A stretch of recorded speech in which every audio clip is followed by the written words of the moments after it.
বসিয়ে নিয়েছি আগের থেকে, চুলাও কিন্তু অন করে দিয়েছি। আর কড়াইতে তেল দিয়েছি, তেল গরম হয়ে গেছে। আমি প্রথমে আলুগুলো দিয়ে দিচ্ছি, তারপর আমি একে একে দেখিয়ে দিচ্ছি আজকে কী রান্না হবে।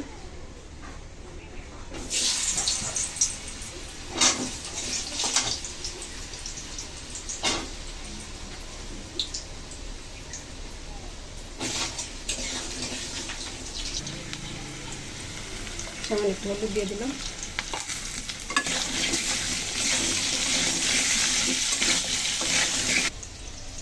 তো এই যে কাঁকড়া নিয়েছি আমি, কাঁকড়া কিন্তু আগে থেকে কুটে পরিষ্কার করে দিয়ে নিয়েছি। আজকে কাঁকড়া ভুনা হবে, তার জন্য নিয়েছি আমি মশলা। এখানে নিয়েছি পেঁয়াজ রসুন বাটা, আদা জিরা বাটা, আর নিয়েছি লঙ্কার গুঁড়ি, হলুদ, মশলা নিয়েছি। আর নিয়েছি কাঠমরিচ, আর নিয়েছি সামান্য নারকেলের দুধ, আর নিয়েছি টক দই।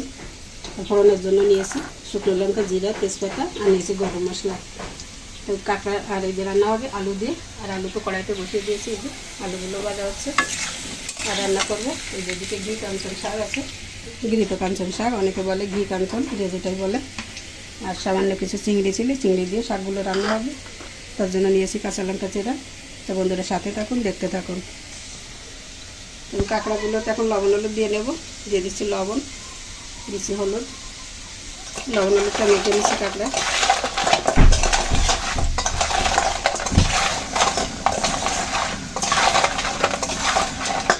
আলুগুলোতে লাল লাল করে সুন্দর করে ভেজে নিলাম, এখন তুলে নিচ্ছি।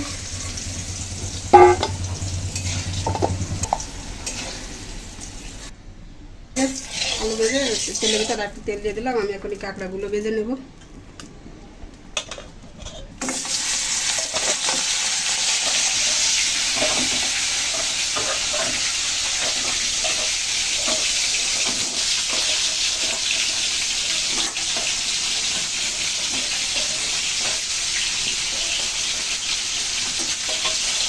কাঁকড়ার ছোটো পাগুলো রেখে দিলাম, এগুলো কষানোর সময় দিয়ে দিলাম। কাঁকড়াগুলো একটু ভালো করে ভেজে নেব। কাঁকড়াকে সুন্দর করে ভেজে নিলাম, এখন তুলে নেব।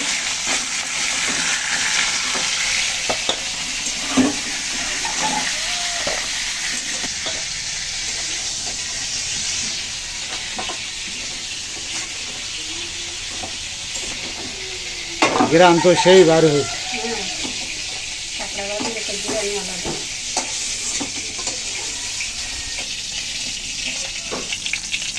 আমি তেলের ভিতরে একটু তেল দিয়ে দিচ্ছি।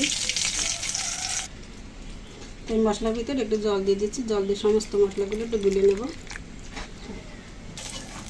তেল গরম হয়ে গেছে, আমি এখন ফোড়নে দিয়ে দিচ্ছি শুকনো লঙ্কা, তেজপাতা, জিরা, দিচ্ছি কাঠমরিচ, দিচ্ছি হলুদ। আমি গুলে এরকম মশলা দিয়ে দিচ্ছি।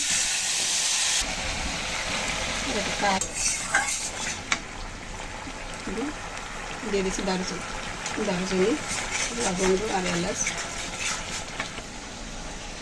টক দইটা কিন্তু ভালো ফেটানোই আছে, আমি এখন এখান থেকে দিয়ে দেবো। 3 চামচ দিয়ে দিচ্ছি 1 চামচ চিনি। যেহেতু টক দই দিয়েছি সেই জিনিসটা ঠিক রাখার জন্য। মশলা কিন্তু অনেকক্ষণ ধরেই কষে নিতে, আর আমি কষাচ্ছি কিন্তু বেশ অনেকক্ষণ ধরে। আর দেখুন মশলা থেকে কিন্তু তেল ছাড়া শুরু করে দিয়েছি চারপাশ থেকে। আর একটু সময় কষিয়ে নেব। মশলা আমি কিন্তু খুব সুন্দর করে কষিয়ে নিলাম, সম্পূর্ণ মশলা থেকে তেল কিন্তু আলাদা হয়ে গেছে দেখুন। আর বন্ধুরা এই যে কাঠমরিচটা প্লাস এই আপনারা যে চিনে কাঠের খেয়ে থেকেছেন সেটা অবশ্যই জানেন। আর যারা না খেয়েছেন তারা তো একবার খাওয়ার চেষ্টা করবেন, দারুণ লাগে কিন্তু মশলার সাথে। তো সবাইকে দিয়ে দিচ্ছি কাঁকড়াগুলো।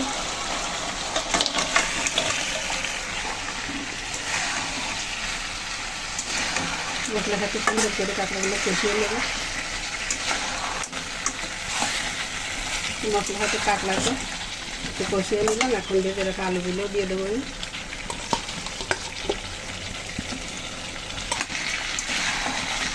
এই কাঁকড়ার আলু দিয়ে আবার একটু সুন্দর করে কষিয়ে নেব। তো বন্ধুরা কাঁকড়াগুলো আমি তো এইভাবে করে থাকি, আর আপনারা কে কোন পদ্ধতিতে করে থাকেন কমেন্ট করে জানাবেন। আর সব মিলিয়ে আমাদের রান্না কেমন লাগছে আপনাদের কাছে কমেন্ট করে জানাবেন। তাহলে কিন্তু আমি অনেকটাই সার্থক হই, যে আমি মনে করি যে আমার রান্নাটা বোধহয় সার্থক হচ্ছে। আপনাদের এক একটি লাইক কমেন্ট আমাকে কিন্তু নতুন করে ভিডিও করতে দারুণ উৎসাহ জাগায়। তো বন্ধুরা, চ্যানেলটিকে আপনারা সাবস্ক্রাইব করবেন, ফলো করবেন, আর ইতিমধ্যে যারা করে দিয়েছেন তাদেরকে অসংখ্য প্রণাম, শ্রদ্ধা, ভালোবাসা সব কিছুই জানেন। তো বন্ধুরা, কথা বলতে বলতে কষিয়ে নিলাম কিন্তু সুন্দর করে। এখন আমি নারকেলের দুধ অ্যাড করে দেবো, দিয়ে দিচ্ছি নারকেলের দুধ।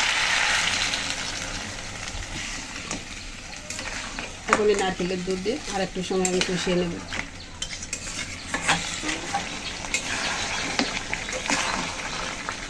সব কিছু কিন্তু সুন্দর করে কষিয়ে নিলাম।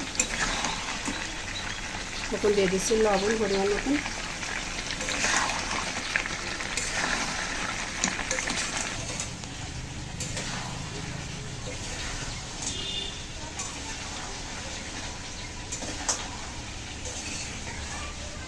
সুন্দর করে কিন্তু কাঁচা দিয়ে মশলা দিয়ে সব কিছু কষিয়ে নিলাম। মশলা থেকে কিন্তু এখন একটু তেল ছেড়ে দিয়েছে। আমি এখন জলের জন্য জল দিয়ে দেবো। দেখুন, আর বন্ধুরা, রান্না দেখলেই কিন্তু বোঝা যায় প্রথম থেকে যে রান্না কেমন হবে। তো আপনারাই আজ করুন আর বলতে থাকুন কমেন্ট করে যে কেমন হবে আজকের রেসিপি। দেখুন, এখন জল দিয়ে দেবো।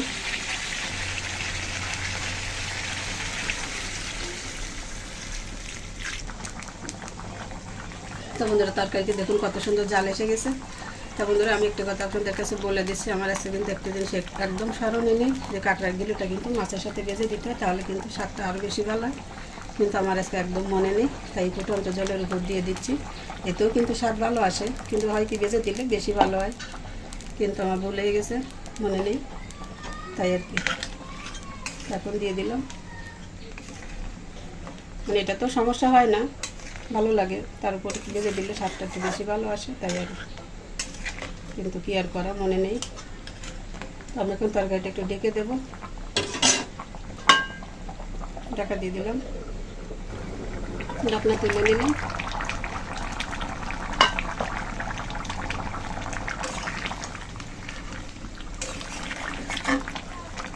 আলুগুলো দেখুন সিদ্ধ হয়ে গেছে কিন্তু প্রায়। এখন এই সময় আর একটা আদা বাটা দিয়ে দিচ্ছি, আর দিচ্ছি এখন জিরা বাটা দিয়ে দিচ্ছি।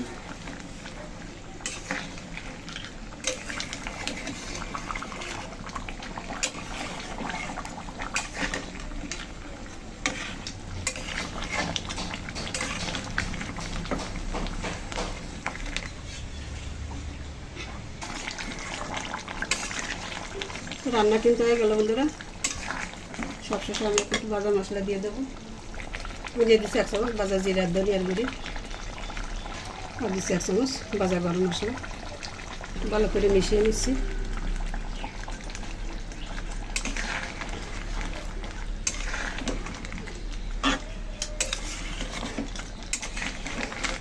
বন্ধুরা, আবারও বলছি, রান্নাটি আমাদের কাছে কেমন লেগেছে কমেন্টে জানাতে কিন্তু একদম বলবেন না।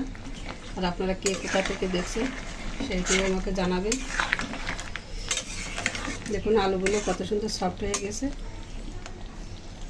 দেখুন।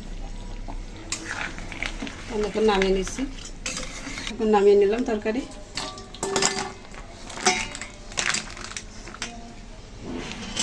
তো বন্ধুরা, তরকারিটা এই যে নামিয়ে নিলাম, আলু দিয়ে কাঁকড়ার বোনা কেমন লেগেছে আপনাদের কাছে দেখতে অবশ্যই একটু আমাদের জানাবেন। তো সবাই ভালো থাকুন, সুস্থ থাকুন। আজকের মতো এই ভিডিওটি এই পর্যন্তই রাখছি।